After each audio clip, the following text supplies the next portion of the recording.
Con lo mejor de Mercedes, pero sin el logotipo ni el precio de un Mercedes. Esa es la filosofía de la nueva Smart y de este nuevo Smart #3. Un subcompacto y eléctrico que viene a poner patas arriba en la categoría y a intentar demostrar que es mejor coche que un Mercedes EQA, un BMW iX1 y un Volvo C40. ¿Será verdad? Hoy vamos a descubrirlo. ¡Empezamos! Para escoger tu próximo coche, visita quecochemecompro.com, el comparador de Diario Motor. La reinvención de Smart como fabricante de coches, pues ahora es una marca participada por Mercedes y Geely a partes iguales, ya nos demostró con el #1 que vamos a ver muchos cambios en su gama, y el nuevo #3 es otro gran ejemplo de ello. Con 4,4 metros de longitud y una atractiva silueta de subcoupé, estamos ante un todocamino que busca ofrecer una imagen más deportiva y desenfadada, estilizando las líneas ya estrenadas por su hermano pequeño, pero mostrándose aún así como un vehículo compacto y polivalente para seguir siendo una opción de compra útil en entornos urbanos. Aunque la plataforma empleada es propiedad de Geely, al igual que toda la tecnología instalada y el sistema de propulsión, el diseño exterior vuelve a estar firmado por el equipo de Mercedes-Benz. Entendidos así, esa imagen y detalles estilísticos que recuerdan tantísimo a los empleados por la firma alemana en sus modelos. Eso sí, el logo de este coche no es el de la reputada estrella de 3 puntas, lo que no quita para que este #3 se siga percibiendo como un modelo de la gama Mercedes. Y de hecho, yo os pregunto, ¿no creéis que este #3 podría pasar perfectamente por un Mercedes EQA Coupé?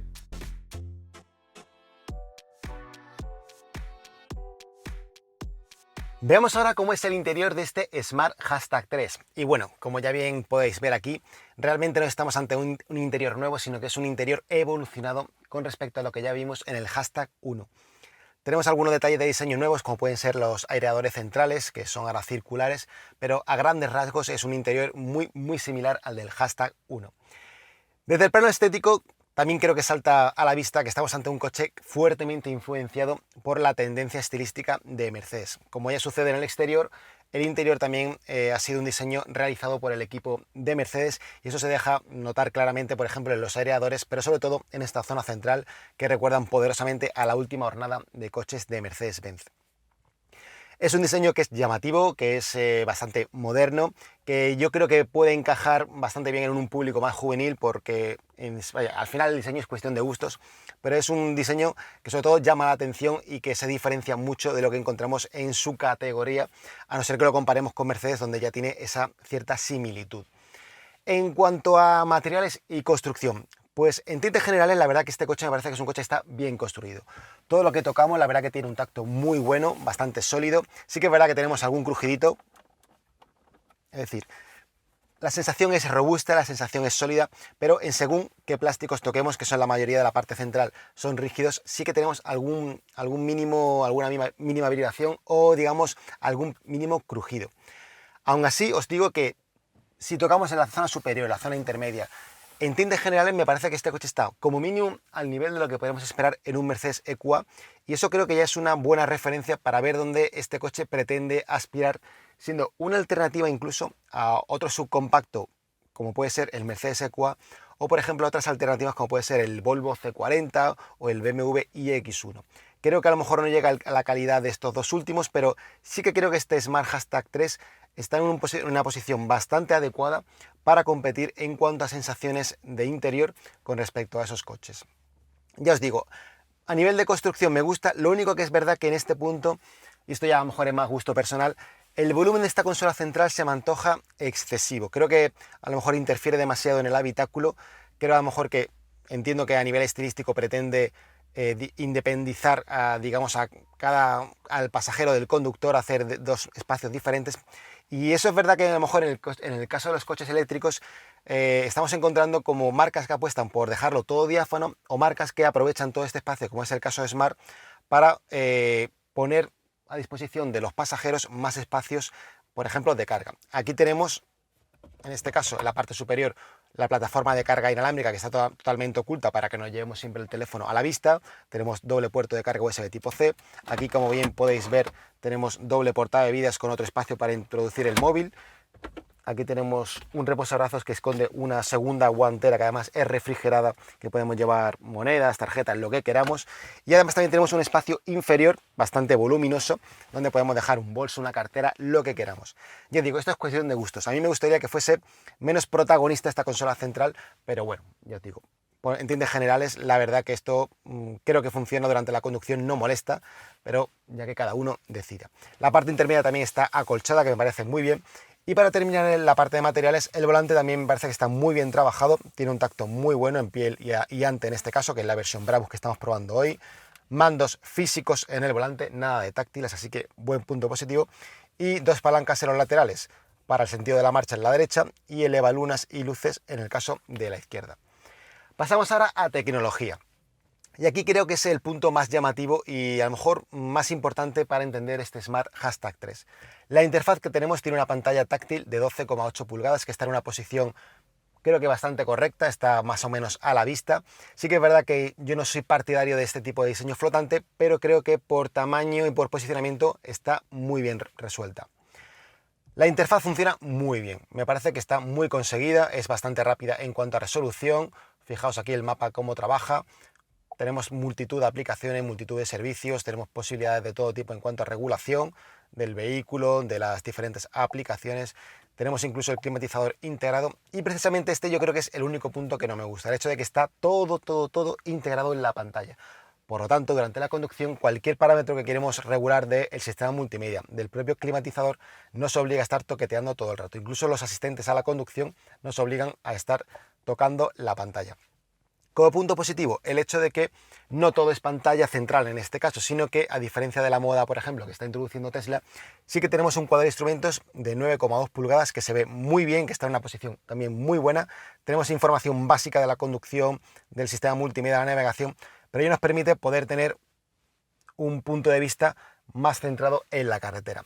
De hecho, en los niveles de equipamiento superiores, este cuadro de instrumentos se puede complementar además con un head-up display proyectado sobre el parabrisas que hace que tengamos todavía mejor información durante la conducción y que evite más distracciones. Así que por lo tanto creo que este coche está bien hecho, está bien construido, tiene un diseño que creo que es llamativo y que se diferencia de lo que encontramos en su categoría y además sobre todo en tecnología, en infoentretenimiento está muy bien resuelto, aunque yo siempre pediré que tengamos mandos físicos para funciones habituales, que al final este coche hay que conducirlo y para cambiar la temperatura o el volumen, mejor un botón físico de toda la vida. Pasemos ahora a ver cómo son las plazas traseras de este Smart #3, porque obviamente con su nuevo diseño tipo subcoupé es uno de los puntos donde más cambia con respecto al modelo número 1. En cuanto al acceso, pues ya veis que el ángulo de la puerta no es que sea el mejor, pero bueno, gracias a tener una buena anchura en la puerta, no nos estorba demasiado para, por ejemplo, poner un cinturón de seguridad o poner una silla para niños. El punto a lo mejor que más nos puede molestar es la zona superior del montante, es decir, donde va sujeto el techo. Y es que al tener una caída más pronunciada hacia el maletero, pues esto nos hace que tengamos que echar más mano de los lumbares para poder introducirnos en el habitáculo o manipular cualquier cosa como ya os he enseñado. En cuanto al espacio disponible, pues vamos hacia adentro y os lo voy a enseñar. Pues bueno, ya estáis viendo que con el asiento delantero regulado para mi estatura, es decir, 1,80 m, tenemos bastante espacio libre. Podemos meter las punteras de los pies debajo del asiento, tenemos 5 dedos tengo aquí, pues al final llegaría a unos 8 o 9 dedos hasta el respaldo delantero. Y además también tenemos unos 4 dedos, sí que llegan con el reposacabezas colocado en su posición. Tenemos 4, casi 5 dedos hasta el cristal, lo cual me parece que tiene unas cotas bastante buenas. Además tenemos una ventaja, es que tenemos un suelo que es prácticamente plano. Levemente tenemos unos centímetros en medio que nos estorban algo, pero el suelo es prácticamente plano, lo cual nos hace que sea muy fácil el poder movernos por todo el interior. Lo único que sucede, como pasa en muchos coches eléctricos, es que al tener todo el suelo a una altura superior a lo normal, nos obliga a ir con las piernas algo más flexionadas y si queremos apoyar toda la pierna en la banqueta, tenemos que, digamos, meter los pies debajo del asiento. En una posición más natural siempre iremos con las piernas más flexionadas. En cuanto a la plaza central, pues ya veis que movernos es muy sencillo. Podemos poner los pies aquí delante para no estorbar a las plazas laterales. El asiento es más o menos cómodo, es decir, no es tan cómodo como las plazas laterales, pero es suficiente. Y lo que es más incómodo es el respaldo, como suele pasar siempre. En cuanto a altura, mantenemos 3 dedos, así que me parece que es una plaza central bastante utilizable, aunque por anchura y a lo mejor por comodidad solo la utilizaría para trayectos cortos o para llevar niños, que en ese caso sí que es verdad que todo es mucho más fácil. Para terminar, amenidades. Pues aquí tenemos un reposabrazos, que es el culpable de que esta plaza central sea más incómoda en el respaldo, donde tenemos además doble portabebidas. Tenemos iluminación independiente, doble salida de aireación. Eso sí, aquí no podemos regular ni el caudal ni tampoco la temperatura, es decir, todo depende de lo que tengan seleccionado los pasajeros delanteros. Y tenemos también doble puerto de carga, en este caso USB tipo A y tipo C. Bueno, y se me olvidaba, también tenemos unos bolsillos detrás de los asientos, además de los típicos huecos portaobjetos en las puertas laterales.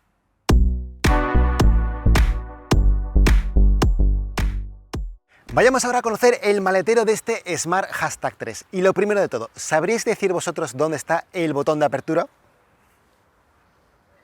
Pues está aquí, justo dentro de la A. Y esto nos da acceso a la apertura, que es totalmente eléctrica. Y el volumen de carga se va hasta los 370 litros. ¿Es un volumen correcto? Sí, es un volumen esperado para este coche con 4,4 metros y siendo un coche 100% eléctrico, que suelen estar mejor aprovechados a nivel de espacio interior. Pues la verdad que creo que este maletero es algo justito. No solo por el volumen, sino por, digamos, la distribución que nos permite este maletero. Y es que, teniendo en cuenta el diseño que tiene este coche de subcoupé, con un plano muy inclinado para el maletero, ya veis que es una diagonal muy pronunciada, pues la verdad que hacen que este maletero sea más aprovechable en cuanto a profundidad que en altura. De hecho, como muestra, fijaos el poco recorrido que tiene la cortinilla. Una cortinilla que, por cierto, es totalmente enrollable y extraíble, aunque no tenemos ningún hueco para poder almacenarla dentro del maletero.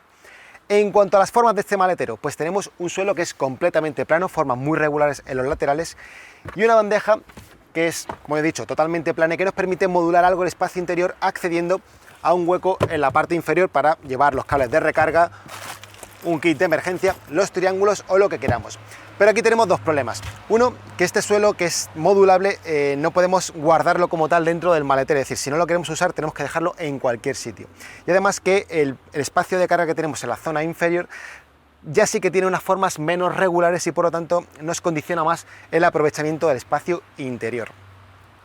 Sí que me ha gustado el hecho de que sea totalmente plano, aunque el hecho de que no esté totalmente enrasado con la boca de carga y que esa boca de carga esté en una parte, o sea, en una altura considerable para lo que suele ser habitual en este tipo de coches, hacen que no sea tan práctico a la hora de introducir y extraer bultos más que voluminosos con mucho peso, porque nos obliga a tener que salvar mucha altura. Adicionalmente, este volumen de carga se puede ampliar abatiendo los asientos, o mejor dicho, los respaldos en proporción 60-40. También tenemos bolsillos en los laterales con una raecilla para evitar que se vaya moviendo la carga por todo el maletero. Tenemos algunos ganchos aquí y para terminar también tenemos una toma de carga de 12 voltios tipo mechero, la de toda la vida. Eso sí, una cosa que me ha gustado encontrarme en este Smart Hashtag 3 es que bajo el capó delantero tenemos un segundo maletero, apenas 15 litros, pero sí que nos permiten que aquí podamos llevar cómodamente los cables de recarga para que así no tengamos que quitarnos espacio del maletero principal y sobre todo que estos cables de carga vayan dando vueltas por toda la zona baja del maletero.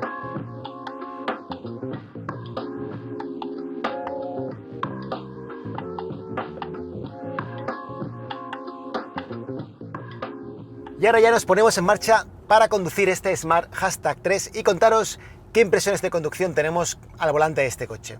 Y lo primero que os voy a decir es que me recuerda poderosamente al Hashtag 1, lo cual tiene sentido teniendo en cuenta que es la misma plataforma, el mismo esquema de propulsión, misma batería, y bueno, sí que es verdad que hay algunos matices que lo diferencian, pero básicamente es un coche que a nivel de impresiones de conducción no está tan alejado del, por decirlo de alguna manera, del buen sabor de boca que nos dejó ya el Hashtag 1. En primer lugar, ahora mismo estoy conduciendo la versión Brabus, que es la más potente, la más rápida y la más prestacional de la gama Hashtag 3, como ya pasará también en el Hashtag 1. De hecho, tiene la misma configuración, podemos tener o 272 caballos en el eje trasero o una configuración de doble motor eléctrico, uno en cada eje, con 428 caballos. y ya os adelanto que tenemos potencia de sobra, no. O sea, lo siguiente, este coche, ya os digo que, fijaos, en cuanto le metemos un pisotón, sobre todo en la configuración de modo de conducción Brabus, este coche corre una barbaridad, o sea, corre, vaya, más que de sobra para lo que necesitamos en un coche de este talante, un subcompacto cuyo enfoque claramente en realidad es el de conducción urbana, conducción familiar. Pero es que de hecho la versión básica, por decirlo de alguna manera, de este coche ya tiene 272 caballos, que ya adelanto también que es una potencia más que de sobra. Además la tenemos en el eje trasero, así que aquí tenemos una recta, es que piso y de verdad que tiene una violencia, tiene un empuje, un punch ahí de aceleración, son 3,7 segundos en el 0 a 100, ya os digo que es una barbaridad lo que anda este coche. Y bueno, pero al final también esto es importante tenerlo en cuenta, que aunque esta versión Brabus podemos entenderla de cierto modo como lo que sería una versión AMG dentro de la gama Mercedes, realmente no es una versión deportiva per se.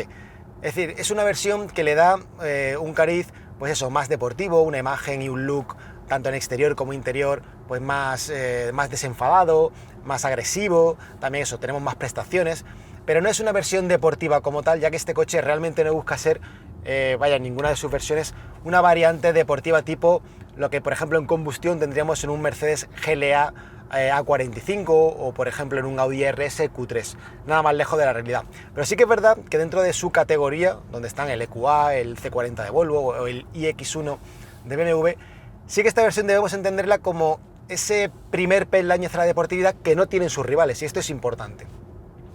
En cuanto a sensaciones de conducción, el primer punto que me ha gustado de este coche es que la suspensión sigue teniendo un buen equilibrio en lo que se refiere a comportamiento, de comodidad y estabilidad. Sí que me hubiera gustado que sobre todo en esta versión Brabus encontrar un punto extra en cuanto a estabilidad, en cuanto, digamos, a soporte del coche en cuestión de curvas. No me malentendáis, el coche cuando vamos en curvas y lo metemos en curva de una forma agresiva, el coche se sostiene muy bien, el coche tiene un muy buen apoyo y de verdad que camufla muy bien el peso que tiene, que puede acercarse peligrosamente a las 2 toneladas, pero sin embargo, yo digo, el coche a nivel de puesta a punto está claramente enfocado en primar el confort, en primar la absorción de baches, y es precisamente el aislamiento donde más se nota el trabajo de Smart a la hora de poner a punto este coche. Con permiso, voy a poner el parasol, que me está dando aquí el solazo, porque bueno, se me había olvidado deciros que estamos en una carretera espectacular, que es la Sierra de Tramontana aquí en Mallorca. Hoy tenemos un día un poco cambiante, lo mismo hace sol, que sale y nos llueve, pero además tenemos también mucho viento, lo que me ha servido para volver a lo que os contaba antes. Y es que a nivel de aislamiento creo que es un coche que está bien trabajado. Tampoco es el mejor de su categoría, pero está muy bien trabajado en cuanto a ruido aerodinámico, en cuanto a ruido de rodadura, todo lo que se filtra del exterior, la verdad que está muy bien trabajado. Con esto también quiero deciros que el coche en ese punto denota también que está claramente enfocado en el uso más urbano, en el uso más familiar. Podemos hacer largos viajes con este coche porque al final la autonomía en esta versión a lo mejor es donde más se resiente por las prestaciones y por el rendimiento, pero con más de 400 kilómetros homologados es fácil que podamos hacer una conducción relajada, 300 largos de autonomía real. Si nos movemos más en ciudad, los 400 los aseguramos. La frenada que es un punto crítico en cualquier eléctrico, me parece que también está bien hecha. Tampoco es la mejor porque sigue teniendo ese punto de que no sabemos dónde empieza la frenada mecánica y dónde termina la regenerativa, pero bueno, al final tenemos 4 modos de conducción. Sí que me gusta el hecho de que podemos regular la cantidad de regeneración de frenada que tenemos. Tenemos dos modos específicos, un estándar y un fuerte, y además tenemos la función One Pedal separada, así que esto nos permite personalizar muchísimo la conducción. Como os decía, tenemos también 4 modos de conducción, tenemos un normal, un confort, un sport y en este caso también el modo Brabus, que ya os digo que es donde tenemos todo el potencial de este coche. Y para terminar quiero hablar de la dirección, una dirección que me gusta porque también podemos personalizar, aunque solo en función del modo de conducción seleccionado, es decir, no tiene un parámetro para regular de forma independiente la dirección. ¿Me hubiese gustado? Pues sí, porque ya digo, el coche no es deportivo, pero sí que tiene ese puntito ágil, ese punto rápido de prestaciones que, oye, nos invitan a una conducción divertida, a disfrutar un poco de la conducción, sobre todo en una carretera como esta que tenemos aquí en Mallorca, donde tenemos muchas curvas, diferentes radios, y el coche, la verdad que invita a conducirlo de forma rápida, aunque ya os digo, no busquéis un deportivo porque no lo es. Pero lo que os decía, la dirección tiene un buen peso, tiene un nivel de información suficiente, pero es verdad que está muy filtrada. La información que nos llega de las ruedas delanteras es la justa, y en un coche de este peso, en un coche de estas prestaciones, y sobre todo, donde en cierto modo nos invita a conducirlo, echo de menos más información de lo que sucede, y sobre todo del estado, y de, lo más importante, del límite de agarre de esas ruedas delanteras, porque cuando nos pasamos con la aceleración en un coche este y llega a la curva, esa información es crucial para saber qué podemos hacer y qué no podemos hacer. Así que bueno, en definitiva, yo os digo, ciertos matices que hacen que este coche sea a lo mejor algo más deportivo, que esté un poquito más asentado que el Hashtag 1 en cuanto a conducción, pero en resumidas cuentas es un coche muy parecido, lo cual es un dato positivo para este Smart Hashtag 3. Ya disponible para su reserva en el mercado español, aunque aún sin precios oficiales, a nivel orientativo os diré que el Smart Hashtag 3 tiene un precio de partida de 43.500 euros en Alemania. Con ello ya podemos ubicar de forma bastante precisa a este subeléctrico en su categoría, descubriendo así cómo Smart vuelve a jugar con la relación calidad-precio para convertirse en la compra más asequible de su clase. A nivel de acabados, la gama del Smart Hashtag 3 se articula en torno a 5 terminaciones distintas: Pro, Pro Plus, Premium, 25 aniversario y Brabus. Mientras la potencia se mueve entre los 272 caballos y los 428 caballos, la autonomía oscila entre los 325 y los 455 km en función del equipamiento y la capacidad de batería instalada. Empleando de serie un cargador interno de 7,4 o 22 kW para recargar en corriente alterna y siendo compatible con recarga rápida de 130 o 150 kW.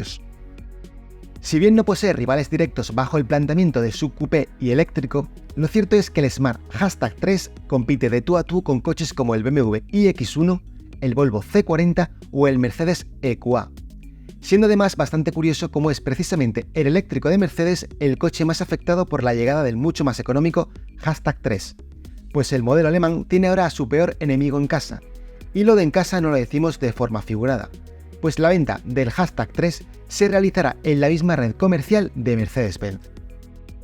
Así las cosas, y tras analizar a fondo a este nuevo Smart, queda bastante claro que en la marca germano-china van con todo para hacerse con un mercado que aún es pequeño, pero que tiene mucho potencial de crecimiento en los próximos años. La receta para conseguirlo es desde luego muy convincente, pues no solo apuestan por una política de precios inferior a la de todos sus rivales, coches que superan fácilmente los 50.000 euros, sino que a cambio ofrecen un nivel de prestaciones notable y mucho equipamiento de serie. Por lo tanto, salvo que la imagen de marca sea un factor determinante, hoy por hoy este Smart Hashtag 3 se postula, y con motivo, como la compra más interesante en su clase.